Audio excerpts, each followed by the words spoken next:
So my name is Regiane. I am not from Ireland as well. So here's how you pronounce my name.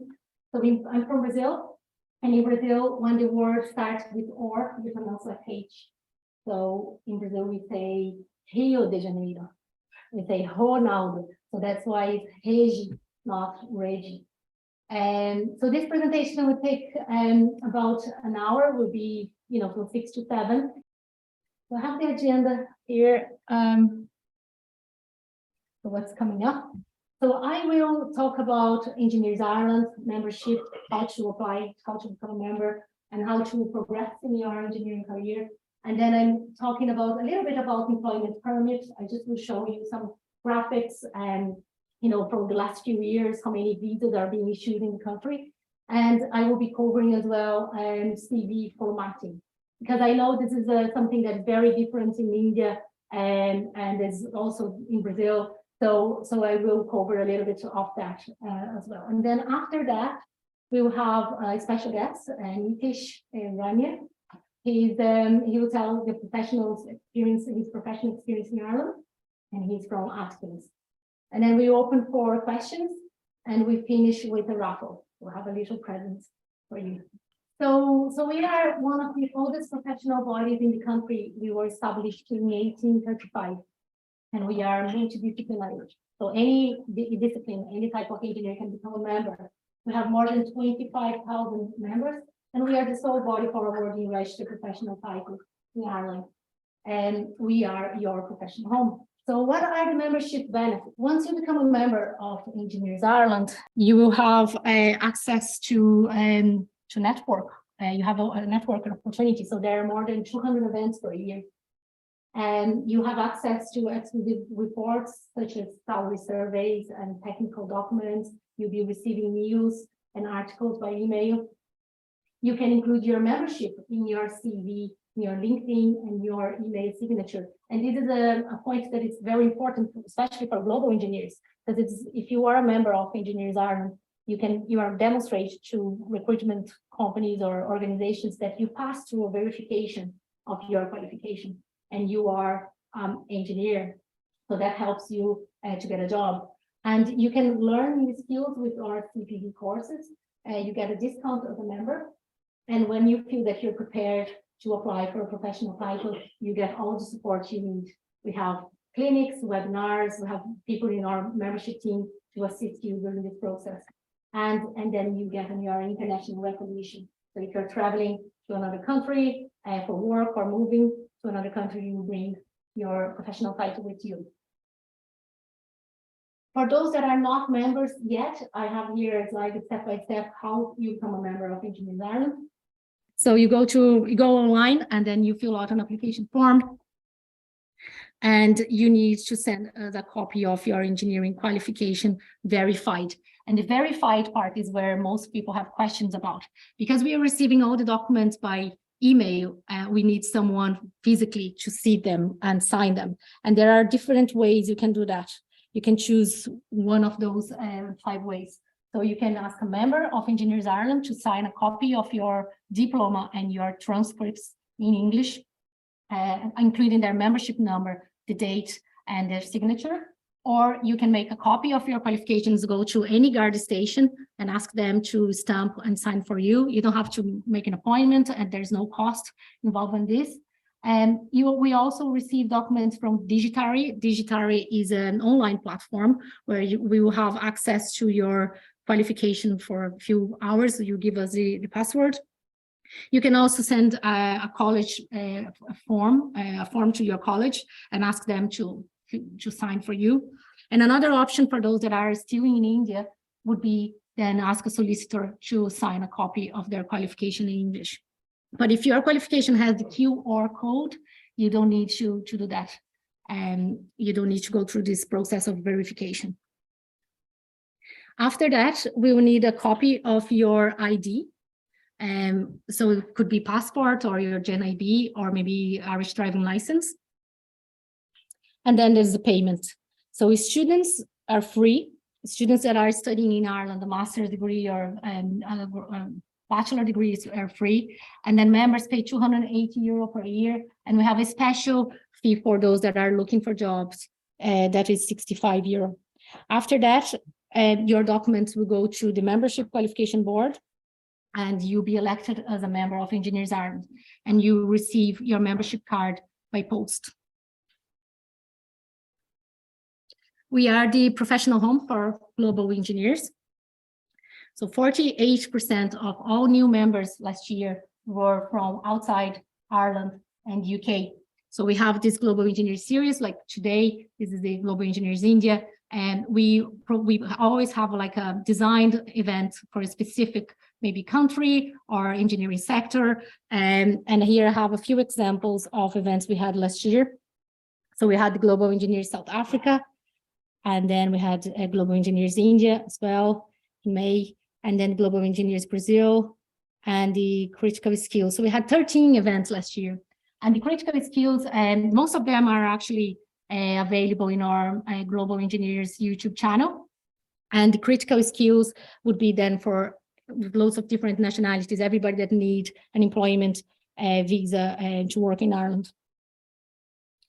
And here I have the agenda for this year. So the next event will be Asia in April, followed by Middle East in June, and then Brazil in July. And we have one in the agenda in August for Africa, Spanish speaking, and all nationalities. And those last three are to be confirmed. If you know someone that wants to become a member of Engineers Ireland, you can use the Refer a Friend scheme. So you get a voucher of €100, but the person has to include your details into the application form. So now I will play a video here about the international recognition. Engineers Ireland membership delivers on international recognition of your qualifications. Passports are normally associated with a country. However, as a member of Engineers Ireland, you effectively have a professional engineering passport across the globe. Your accredited engineering education is internationally recognised through various accords and the European Network Accreditation of Engineering Education, through mutual recognition agreements and the International Engineering Alliance agreements. Our international standing has enabled our members to work on global projects, continuing the worldwide influence of Irish engineers. Another project I am currently working on is Peru Reconstruction Project. Following on from the devastation of the 2017 El Niño event in Peru, the government of Peru signed a government-to-government agreement with the Department of International Trade in the UK for the reconstruction and retrofit of critical infrastructure and buildings. Many of our engineers have shared case studies of their international work on our website. Indeed, some of our Chartered Engineer of Year recipients have travelled as engineers and provided solutions to international challenges. By retaining association with these relevant accords, we assist members seeking a global assignment through a local company or directly abroad. Also, through MRAs, your international achievements are recognised by Engineers Ireland. Our members shared that having a professional title with Engineers Ireland seems to resonate with professionals in Ireland. Despite my having worked overseas for so many years, my experience is recognised in Ireland, and being chartered with Engineers Ireland is a great benchmark. Your Engineers Ireland membership delivers for you. Be an active member in our community. Engage today. So now I just have a screen here showing the Global Engineers YouTube channel that we have, and loads of events are recorded, including this one today is being recorded and will be available in our YouTube channel. So for those that are not, very familiar with professional titles, what really they are and what the difference, why do we have to apply for one? I have this slide here explaining, what it is and why to apply. So once you get a professional title, you get your engineering qualification and competence recognized, you maximize your earning potential. You can then sign for tenders and big projects. If you are not a chartered engineer, for example, in a civil engineer discipline, you will then always be working for someone that is a chartered. To you can't sign for tenders or for big projects. You gain credibility and you gain competitive advantage with professional and international recognition. So we have 4 professional titles in Engineers Ireland, and here I have the difference between them. So the engineering technician will be someone that has a credit level 6 and at least 3 years working experience. And then an associate engineer would be someone with a level 7 qualification and at least 4 years working experience. The chartered engineer is someone with a credit level 8 or a credit level 8 and 9 and at least 4 years working experience. So 4 years is what you see in the chartered engineer regulations, but it's very rare to see someone with 4 years working experience being, and having all the competencies, all the professional experience. And it's very common to see around 8 years working experience applying for chartered. And then a fellow would be someone that is already a chartered engineer, at least 5 years, and held a position of responsibility. So this would be then a director in an organization, someone with a 15, 20 years working experience. And all those documents are available in our website. They are the regulations and the guidance notes. So I would recommend you to read them because they will give you examples and they will tell you exactly what they're expecting from you during this application, how you can demonstrate your competencies. Here I have a diagram of the chartered engineer process. I'll be talking more about this professional title in specific today, but if you have any questions about any other professional titles, you can send me an email later and I can, reply to your query. But this diagram, it's very lots of detail there, and I'm not going through all the details. This is something that I made to make it easier to understand the 3 different routes we have to become chartered. And they are always based on your bachelor degree. So it's about if your bachelor is a credit or not a credit.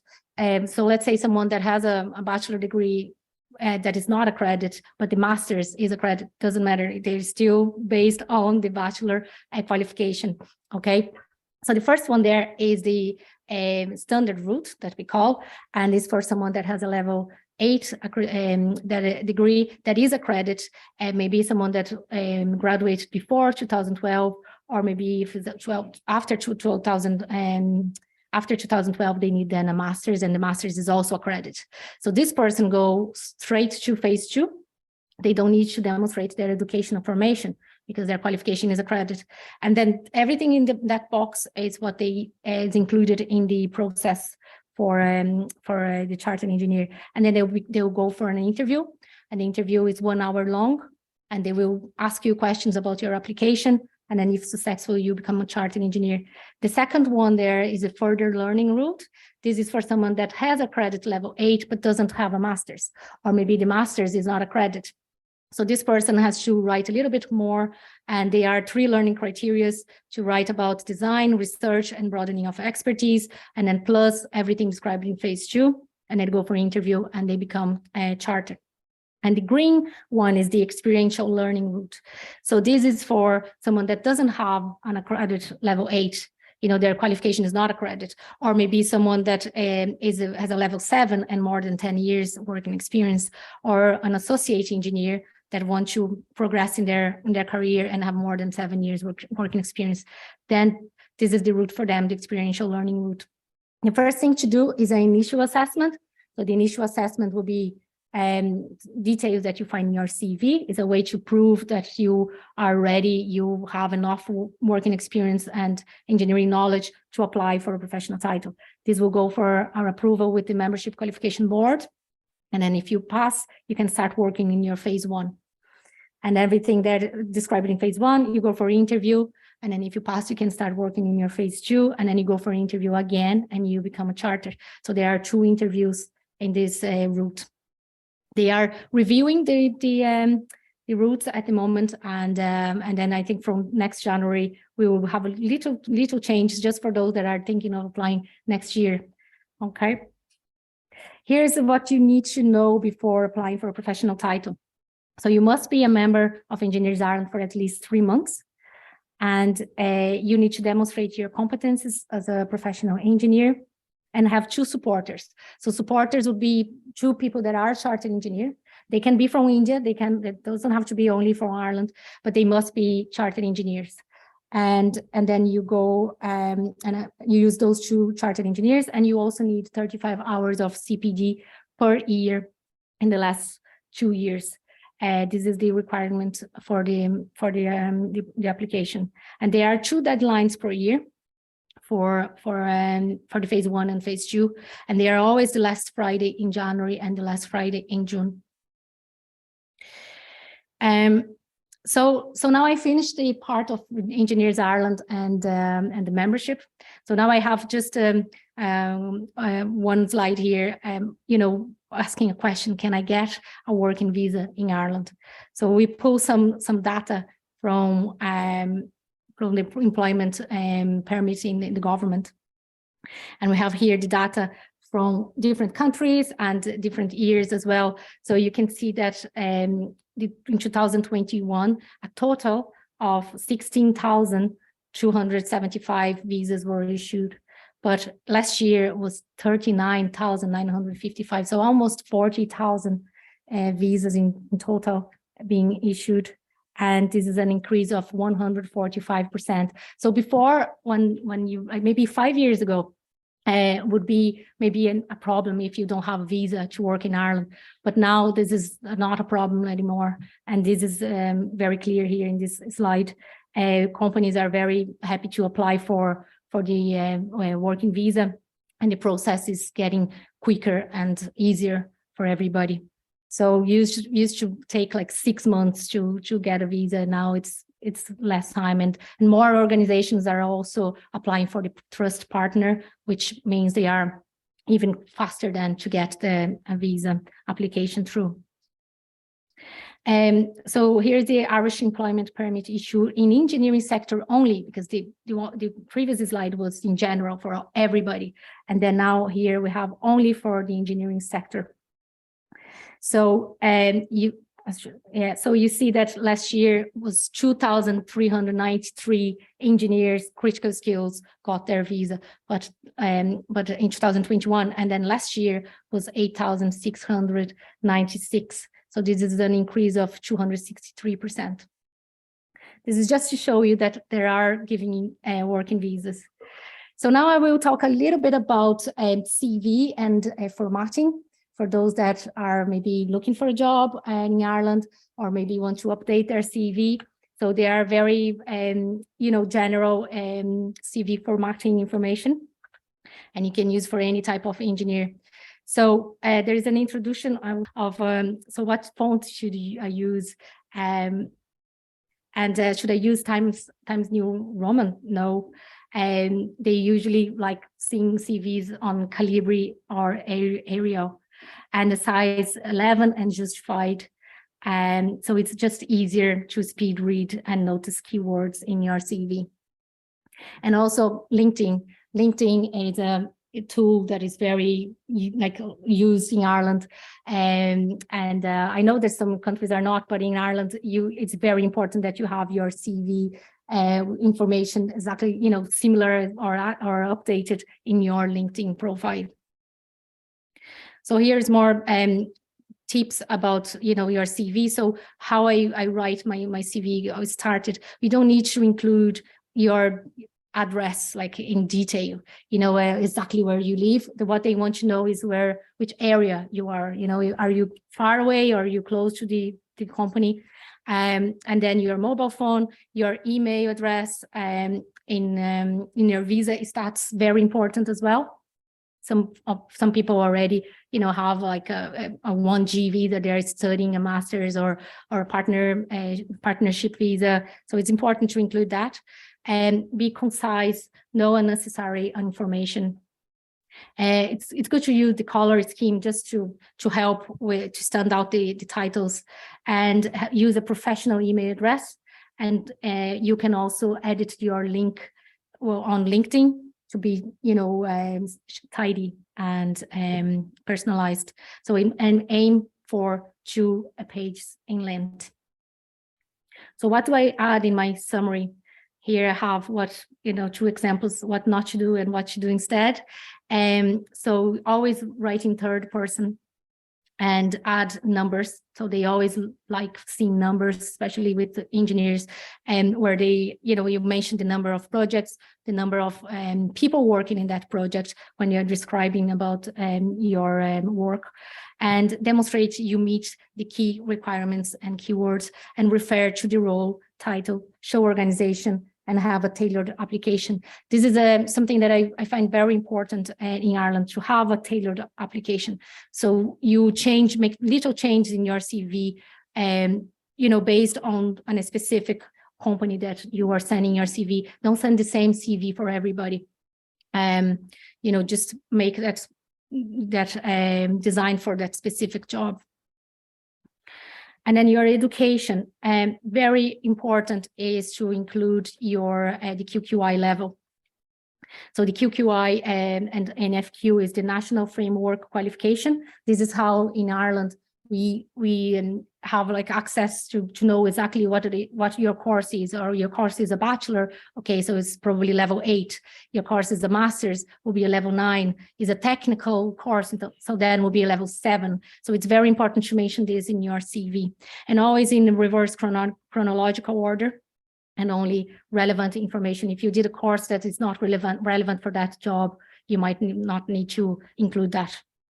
You can consult your level of your qualification in the QQI website. So when you go to your experience, is also reverse the chronological order, and it's very important to introduce the company, because sometimes it's a huge company in India and everybody knows about that company, but in Ireland they never heard about that. They don't know exactly what they do. So it's we recommend to include then maybe 2 lines, just saying this organization is responsible for this and this, and the size of the company is present in different states, or very short, just for them to know what the company is. And then refer to numbers, project size, amount of staff. Again, numbers, very important, size of projects, how many people are working, a million turnover, and use the job expect to highlight your experience. And write more for recent relevant roles. So you usually put more details in the relevant roles and the recent ones, and writing in third person again. Additional skills and attributes, and this is where you will add the skills that are relevant for the job. And if you are a member of Engineers Ireland, this is where you include it, and or member of any other organization that will show leadership or sociability. They are very important. Or maybe if you are a volunteer in anywhere. So here's the conclusion now. So I have a few points here. I'm talking now to Indians, but I feel like talking to Brazil will be similar. So I always say, ask a friend, someone that is an Irish person, and to see your CV, to have a look. And maybe we speak English, but maybe the way that they put things in a sentence will be a little bit different in the Irish in Ireland.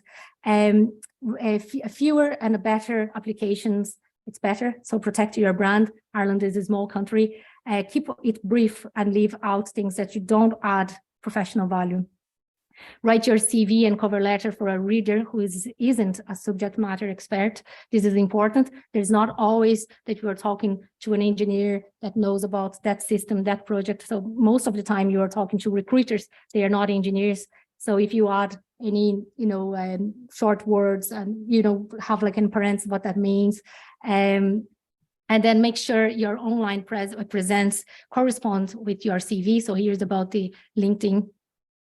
And your cover letter should refer to the company you are applying for. Make sure you update this every time you apply. So it's important to always be updating your CV. And if you have any questions about your CV, you can send me an email and I am happy to help. So I'm getting towards the end now. I will put this video on. It's our president, John Power, and he's talking a little bit more about your professional body.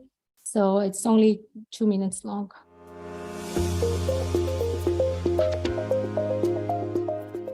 Engineers Ireland is your professional home. We're a diverse and vibrant community comprised of 25,000 members who are committed to creating sustainable solutions for society.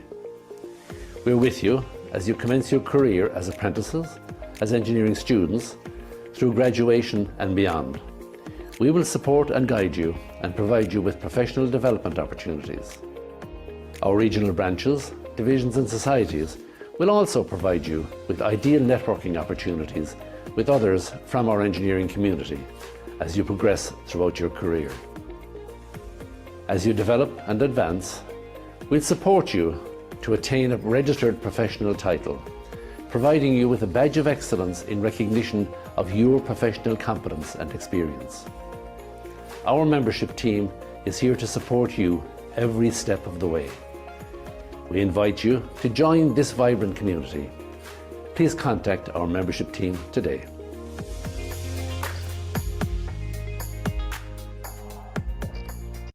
Okay, so here is my contact details. Thank you very much. I will pass on now to Nitish Raina from Atkins, and he will tell you about his professional experience in Ireland. Thank you very much. Thank you. Good evening, everyone. Hope everyone's keeping warm. I'm very cold. I'm nervous as well. All right. So, hi, my name is Nitish, and I would like to thank Engineers Ireland and Regiane for this wonderful opportunity to share my experience working as a civil engineer in Ireland. So, my story is I did my level 8 bachelor's from Vishweshwaraya Technological University and graduated in 2013. Worked for a couple of years. I know how it is to be a civil engineer back in India. So everything in India is done by all the design is done by the government, and you just have to do the construction and do the execution. So then later I realized I need to do my master's. I moved to Ireland in 2017, did my master's in transportation as I was always interested to in Trinity College, Dublin. And I graduated in 2018. I was hired as soon as I graduated as a graduate engineer in a company called Clandillon Civil Consulting, who are based back in Naas, Kildare. I worked there for 3 years as a drainage designer, where I gained a huge knowledge of designing pre-earthworks drainage, subsurface drainage, culvert design, and a bit of traffic management as well. So then last year in 2022, I moved to Atkins as a civil design engineer, where I'm looking at civil aspects of building housing development, or be it airport hangar or Dublin port, Dublin inland port as well. So I'm involved in civil designs of it. So if we look at civil engineering and civil engineers in Ireland, the demand for civil engineers is very high, because if we look at the prospect which was released by Ireland, which is called Ireland Planning Ireland 2040. So they have like 200 projects which are coming up. 200 major infrastructure projects which are coming up, and the demand is very high. And I'd say supply is low, because each and every day I see there are job openings, job vacancies posted everywhere. And civil engineering in critical skills work permit. So when I was graduating in 2018, I was worried if I should get married or not, because civil engineering was not under critical skills work permit yet. So in 2019, they did the inclusion of bringing civil engineering under the critical skills work permit. Then I decided I can get married now. And advantage is you can bring your spouse and you're just 2 steps closer to getting your Irish residency. So once you get your 21 months on your stamp 1 and 21 months on your stamp 4, and you can apply for a Irish citizenship. That's one advantage. And the second advantage is you can bring dependents, like as in your spouse. So that worked out well, which you cannot do when you're on a general work permit. So talking about the job opportunities and recruitment, I would say there are two ways to do it. One is if you already have a master's, or if you are an undergrad, you can directly apply through many of the portals which are available. Or and so what I would do is, first I have a master's CV, where I have dumped all my work experience and all my academic experience, and start looking for a job. When you're looking for a job, so I would filter it out and contain my whole CV to a 2-page CV to be more relevant and more specific. So, and then have a varied experience, and talk to some of the recruiters and see what's the market value, how much salary you can expect, and if they can help, good, or else you can apply to the companies on your own. And the second one is, if you're interested to do a master's, you can come and do a master's here, which is accredited level 9, and then you can enter the Irish job market. So when it comes to career progression, I have gained a lot of knowledge being a member of Engineers Ireland, as Engineers Ireland requires 35 hours of CPD records every year. You can do much more than that by doing self-learning courses, and you can be part of many forums, and you can participate and see what's happening globally, and what kind of researches are being done. And attaining chartership should be one of your professional goals. And I think I read it somewhere on some survey, if you have your chartership title next to your name, the salary hike is almost like 20 to 40%. That's good money in euros. So I'd encourage everybody to do that. So quality of life. So quality of life here, unlike India, it's 5 working days. That is good. And after 9 to 6, you're good. And my manager actually discourages me to work after 6. That's one good thing. You have a healthy balance between your professional and personal life, with the mental health talks being happening post-COVID now. I think that is more vital. And learning about different culture is one of my interests. So there are many historic things you can do in Dublin and Ireland. West of Ireland is very beautiful, and you can visit good restaurants. There are good cafes, and who wouldn't love a pint of Guinness? So that's an advantage. So I'm just going to talk briefly about a few of the projects which are planned by government of Ireland as part of Planning 2040. So there is totally 116 billion euros has been infused into infrastructure projects across the nation. And so one among them is international connectivity. So this is being done both by airways and waterways. So as we all are aware, the North Dublin runway was recently being opened, and regardless of what's happening with everything, but it's a huge addition to airways connectivity. And there is a Ringaskiddy port development to improve the waterway connectivity to UK, France, and Spain as well. And the second one is public transport projects. So the Metrolink project is being undertaken now, and I think it's in final or preliminary business case. So this will reduce the travel time from the Dublin airport to the city center. And Lua's Green Line is being extended from Broombridge to Finglas according to the plans. So that's one of the big projects again. So third one is active travel projects. We don't see that much in India. So this is about cycleways and greenways, which are people who are interested to be part of it, like for leisure or for fitness. People are encouraged to be involved in that, and like civil engineers who are interested to be part of such projects can also take advantage of these designs. And road connectivity projects, NM20 Dunkettley interchange down in Cork. So that was a major traffic congestion and bottleneck point, which is being upgraded now.